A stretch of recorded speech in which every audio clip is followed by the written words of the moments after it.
Welcome to Conversations with the Commish. Today we're joined by the head women's basketball coach at Central Michigan University, Sue Guevara. Welcome. Well, thank you, John. Nice to be here with you. It's always good to join some of the many great people I get to work with in intercollegiate athletics. Well, and especially here in our house. So it's a McGurk Arena, nice place to be. Good. It's good to join you. In one word. Oh, one word. Describe yourself as a coach. Passionate. Where does that passion come from? John, I think that came from way back in the day when I would be playing basketball with my aunts and my uncles. It would be freezing outside. We shoveled the snow, wood backboard, and I know it's a little old. I went out and played. Fingernails were bleeding because we were out and it was cold, but it's just something that I absolutely loved to do. Same thing when I was on the softball field at a very young age. I loved to compete. I loved being out with the team, getting to know different people, and it was just something that it drove me. And I have a lot of energy for the game, and it's just something that it drives me every day. I think I've heard you describe yourself as a tomboy growing up. That's true. Did your parents encourage you to be out shooting, playing, or whatever, or did it just occurred a little bit? John, my parents, my dad was drafted by the Detroit Tigers, and but he couldn't go because he had 3 kids. By the time he was 21, he had 3 kids. And so we were always around the park, always. My mother was an ice skater and a swimmer. So here you go, you got the team sports over here, and then the individual, and she wasn't ever on a team, but she loved to skate, she loved to swim. And we were just always outside, or we had a pool in our backyard, we were always swimming. Back in the day, in the 60s and the 70s, and now I'm really aging myself, but you didn't grow up to be a coach. There weren't scholarships at the time. So I grew up thinking I wanted to be a nurse. But the whole time I was in nursing school, I was playing rec softball, I was playing rec basketball, and it was something that my parents really encouraged us to do. My mom was our first pigtail softball coach. She didn't know a darn thing about it. My dad used to have to come and help. But all the girls in our neighborhood, that's what we did. And we learned to be very aggressive, we learned to be very confident, and we were competitors. And we loved to win more than we hated to lose. So because of that, we practiced whenever we could. You just laid out a really fascinating chronology, but what it points out is you kind of straddled the fence on where Title IX came in. Actually, we did. I did. Because I think I graduated in 72. They start giving scholarships in 73. So I'm pretty sure that's when it was. So I'm a little late. But what it's done though is it's really helped encourage all the players, all of our kids, to get out and play. And to, you never know what's out there at whatever division. It doesn't matter if it's 1, 2, 3, junior college, NAI. You get out and have a chance to play because now there are more opportunities for women, for girls to come in and compete. We think of the Central Michigan women's basketball program right now, and we think about a team that's coming off a Sweet 16 appearance from a year ago, 7 of the past 8 years, 20 or more wins. When you started this job 12 years ago, wasn't quite in that same place. Did you dare to dream that there was a Sweet 16 or more out there? When I first took this job, John, changing the culture and the perception is difficult. And I think I was very fortunate enough to have assistant coaches who helped change the perception of Central Michigan basketball with the high school coaches here in Michigan. When you take over a program, I had taken over a program at Michigan, and we were very successful. So I had an idea of what to do. Now, that didn't end like I wanted it to, And so I thought, if I ever got an opportunity to get back in the saddle, I'm going to try this again. But in doing this, bringing in the right staff, bringing in the right student athletes. And you know, I think sometimes you can think, yeah, you got to work hard, you have to work hard. Yeah, you do, but you have to get the right players, and then you have to develop. And the first year, and I tell everybody this, we were the best 6-23 team in the country because we worked our tails off, because we had to. And yeah, were we successful on the court? I mean, people came to watch us play because we got after it. We just couldn't get over that hump. And then when we were able to bring in better players, it started to happen. And then we were able to develop. Last year with the Sweet 16, it took me a minute to really realize what we had done, because I'm always on to the next game, on to the next game. And after we beat LSU, you know, it was hard to think, okay, yeah, one more game and we get to go to Sweet 16. Not at all. I wasn't even going there. I was just thinking, okay, Ohio State, what do we have to do to beat Ohio State? And I'll never forget this, John. We were in St. John Arena, and our players are stretching. They're going up and down, you know, getting ready to stretch. And my Dobo, Phil Wendland, is over, and he's on his phone. No one's ever on their phone in practice, John. And I looked up, and I go, Phil, what are you doing? He goes, oh, Coach, I'm just checking to see when Oregon plays so we can tape it. And I go, well, why? Why are you doing that, John, or Phil? And he goes, well, and I looked at him, I go, oh, okay, never mind. I don't want to know anything. So when we beat Ohio State, it was like, yeah, we're going to Sweet 16. Did I think that was possible? You dream about it, but is it possible to do? And we did it. And so now everybody, okay, well, now you got to go to the Elite Eight. Well, yeah, now you go to the Final Four, you know, and it's like, folks, you understand how hard it is, don't you? You know, winning is not easy. It's hard. But we have the players that have bought into it and understand that hard work and being able to execute gets you to what you want to do down the road. So, you know, we have the championship trophy here. You've got the regional basketball here. Yeah, you can reach those things here at Central. You can reach those goals if you want in the Mid-American Conference, because the Mid-American Conference gets you ready for that. What are you looking for when you're out recruiting? What are the tangibles and intangibles that will allow a player to thrive in your program? Well, when I go watch players practice and I go watch games, I watch what they do before the ball goes up. I watch how they interact with their coaches. I watch how they interact when the coach is barking or not barking. I watch how they interact with their teammates. I look at a transcript and I look at the tardies and the absences. Because here, John, what you see on the court, the work that you see on the court is the work that our kids put in the classroom. And that's why we have the GPA that we do, and that's why we have the success that we have had on the court. I'm looking for kids that you can see it when they're working out. When they tell you, yeah, Coach, I love to run. I love to run fast break. But then they tell you what they're doing out on the track, what they are doing to get themselves ready. I talk with coaches and really dig with the coaches. All right, tell me the good, the bad, and the ugly. And tell me, how does so-and-so react in this kind of a situation? Because, again, it's about culture. I'm not looking for drama. I'm not looking for divas. I'm looking for hard hats. I'm looking for players that love to have fun but want to work. Family seems to be something that's important to you. On the little background I've done on you, your father Ralph, your mom Ann, their name seems to come up from time to time, and you've already referenced, you know, what your father was a heck of a baseball player, and your father's still able to come to your games, and so many others.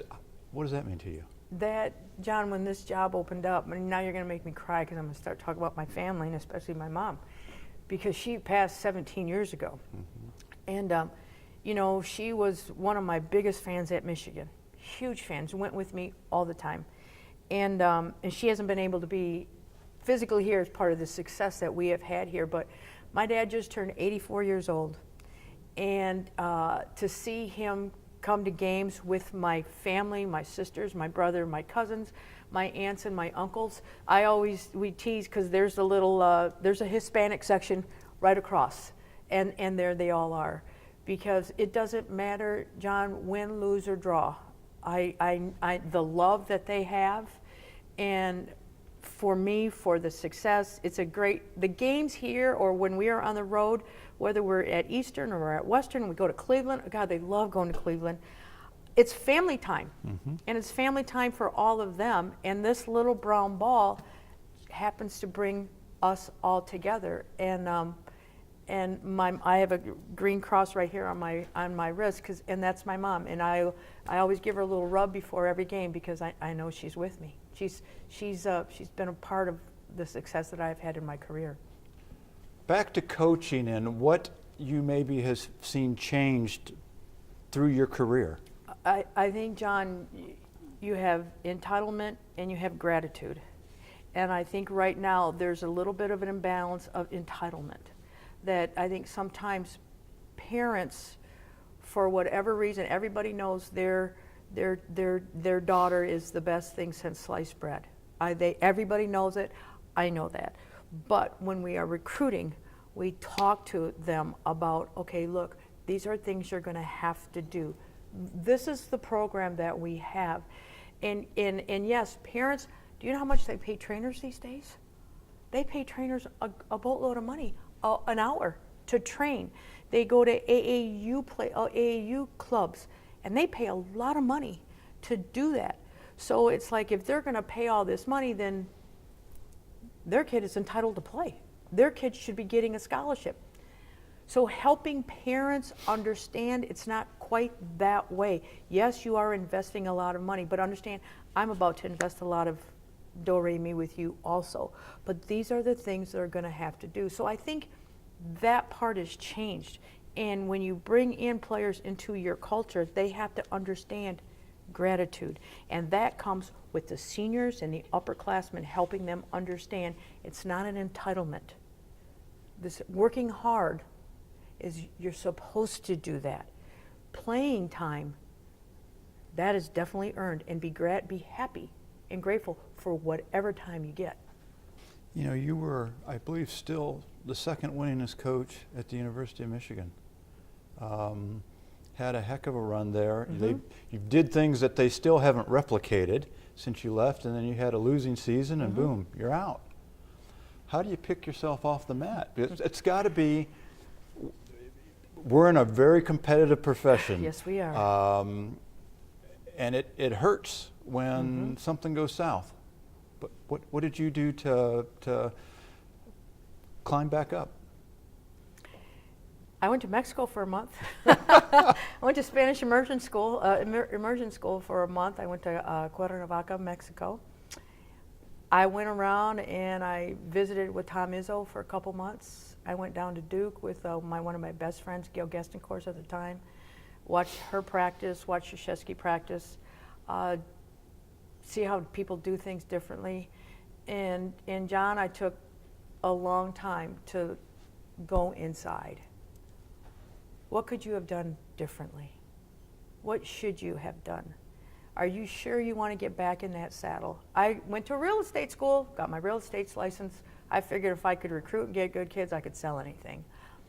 I was this close, John, to putting in, you have a fee to pay to get into the listings. I was this close to dropping them $5,000, and I couldn't do it. You know, you can talk about passion. I didn't have that. And it wasn't something I wanted to do. And I was very fortunate. I remember I was ashamed. I was embarrassed. I got fired. And it's like, I know, but you know, if you had another chance. And I was able to go to the Final Four that year. Lynn Dunn, friend, mentor, said to me, you get your butt down here to the Final Four. She said, you have too many friends that will help you if you want to get back in. And Nell Fortner hired me down at Auburn, and I was there for 3 years, 3 wonderful, wonderful years. What a great university with really good people in one heck of a conference. And I got my mojo back. And I got my mojo back, John, by the players at Auburn, that I could relate to them. And I just knew if I had another chance, if I could have a do-over, that bringing in the right staff, understanding, let people do their jobs, bringing in the right players, I just thought, okay, if you had another chance. And I was so fortunate for Dave Hickey and Marcy Weston. They gave a recycled coach a chance, and that's what I am. I'm a recycled coach that learned from the mistakes. You know, sometimes you could bury your head and blame everybody else. I could have blamed the AD, I could have blamed parents, I could have blamed kids, but it started with me. It stops and starts with the head coach. So really having the right assistant coaches, having an administration that's going to stay behind you with the good, the bad, and the ugly, but watching your players progress and watching how this program, where this program has gone. You know, I'm the poster person for recycle coaches. Basketball season is a long season, you know, 5+, 6+ months, and it's really year-round when it's all said and done. 30+ games, the highs are highs, the lows are low. How do you keep things on, how do you keep yourself on an even keel? How do you keep your student athletes on an even keel? Well, I think, you know, a couple things, John, and I will tell you this for me. Yeah, it's a long season, and you can't get too high and you can't get too low, because if you do, the lows keep you really down and the highs, what's in here? I work out every morning. I have a group here in Mount Pleasant. We work out every morning at 6 a.m. A triathlete, I believe. Yes, we do that too. Yeah, Grandma can still do a triathlete. But so we work out, and that helps my stress level.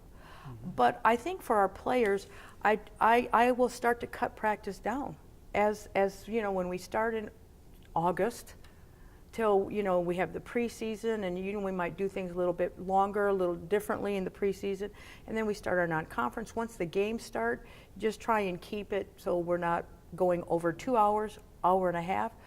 But really, for our players to understand, the biggest game we're going to play is the game we're playing at hand. And I will tell you something, that's one thing our players, they drink that Kool-Aid.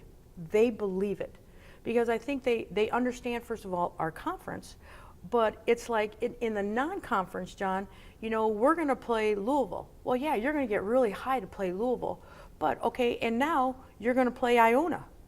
Okay, and Iona's struggling a little bit, but you have to go in with the same type of mentality, the same type of effort. One can't be high and one can't be low. So I think appreciating what we did that day, if we won the game, if we lost the game, okay, what did we learn from the loss? Because it's same thing we tell those kids on the floor. You have to make a mistake. You have to. It's the only way you're going to get better. It's the only way we're going to grow. So helping our players understand, listen, we are in a marathon, and I've done 4 of those. We're in a marathon. So it's not, you know, we're not sprint. We're just going to one game at a time.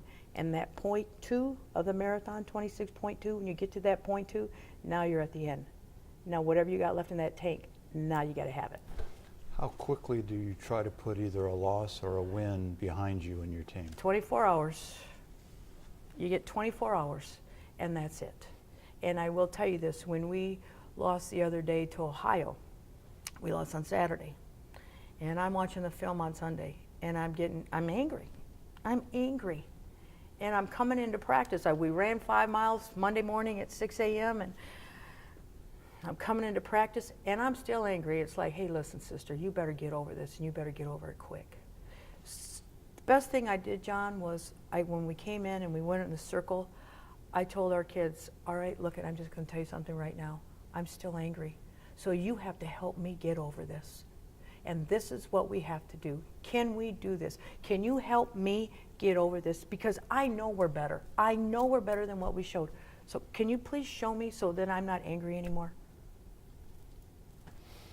One of the proudest moments I've had as a parent, we have a very similar philosophy. I call it the 24-hour mope rule. Oh. I said, if something blows up on me, I get 24 hours to mope about it, and then it's got to be done. And I've talked about it with my kids, and it was, I don't know, 4 or 5 years ago, my daughter had something go a little sideways on her, and I was talking, she goes, Dad, I only get a day to fret on it. Then That's right. Then we got to move on. That's absolutely right. So, absolutely. wonderful, wonderful. Are you strategic in how you schedule your non-conference games? Scheduling for us is awful. I'm just going to tell you, it's awful because we can't get anybody to come play here. That's why I gave Jeff Waltz, I gave him kudos. Thank you, Jeff, for coming to play us. Vanderbilt, we were very fortunate that they were desperate at one point and they needed a game. Louisville needed a game, but we try really hard to schedule difficult games, high mids, majors, to get us ready for this conference. I think if we, and this is my personal philosophy, I really don't want to schedule any non-D1, and not anything against D2 schools, nothing against them. But I think for our conference to get us ready, we have to play 100, 150 and up. We have to, because we have to be able to show to the committee that we, are going to schedule good teams, we are going to compete with those teams, we're going to beat those teams, because this conference that we play in is one of the top conferences in the country. And that, playing Louisville gets us ready for Ohio. Central Florida, Western Kentucky, Miami, all gets us ready for Miami, Buffalo, who else are we? Everybody. Ball State, Toledo. The physicality that we have to see, even when we're playing Tulane. Those teams, those teams get us ready, because our conference is so strong with the physicality, with people that can run and people that can shoot the three, and we got some really good coaches in this league, really good coaches. Can you tell coming out of the practice the night before a game how you think you're going to perform? With this team, yes. I think because I think we have an experienced team with the leadership that we have.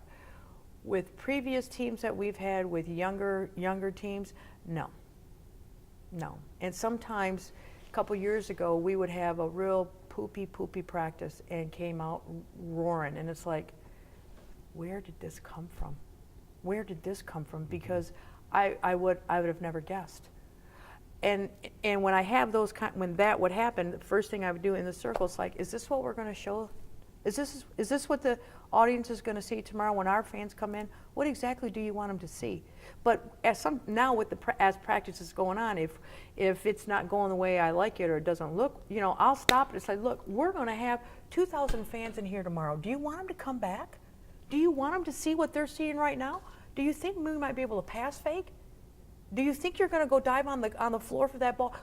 What do you want? What do you want our fans to see? And I would like to see it myself today.